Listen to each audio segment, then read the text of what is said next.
This is a Hotwheels Mattel Scale 118 Ferrari 308 GTB Quattrovalvole. And I was pleasantly surprised by this model when I got it in the mail. It is probably one of the most beautiful paint jobs and colors I've ever seen. And if you combine it with the styling of this car, which is fantastic in general, it really is unbelievable. Pictures do no justice. You have to get this model, you gotta see it, put it in the light, it's incredible, it really is. But overall, it's not a Hot Wheels Elite, so it's not exactly as realistic. But I'd say for the value and for the money, which was about, I'm trying to remember, $40.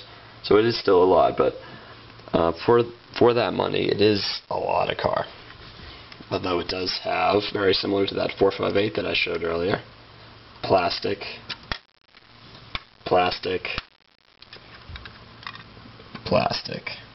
all plastic, so you have to be careful with that stuff. Make sure you don't drop any chemicals on it, like rubbing alcohol. I've done that before, that causes problems. On the inside, I have no idea. These seats have to be directly from the Elite model, even though this isn't from it. They are beautiful. You can see all the stitching.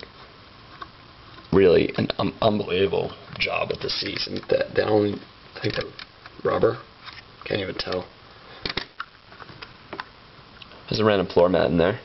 But other than that, really not that realistic. You have none of the buttons are really colored in. Nothing at all. The only thing that really has color in there is the gauge pack, which is a sticker and a Ferrari logo. This Ferrari logo is a sticker, so you have to be careful of that.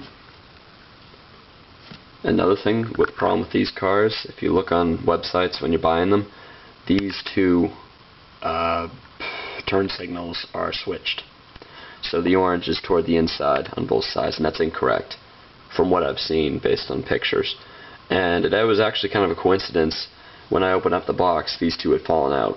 So I re-glued them into the correct position, and it looks fine. It's all good. It's just a problem with the model. Faulty design. Underneath, not too much to report, really. It is a mid-engine design, so you're not going to see the drive shaft all the way down. You can see the engine a little bit, but that's about it. Not too realistic, especially not in the front. Got a huge disclaimer on the back for Ferraris. It's just what they do. Try to increase the price of their models. It's typical. These, they look very weak, very small, but they're not. They're actually pretty strong. The wheels are strong, ride nicely, does have steering, and everything opens. Under the engine, actually a remarkably detailed engine. I would say that's similar to the Elite model, if not the exact same.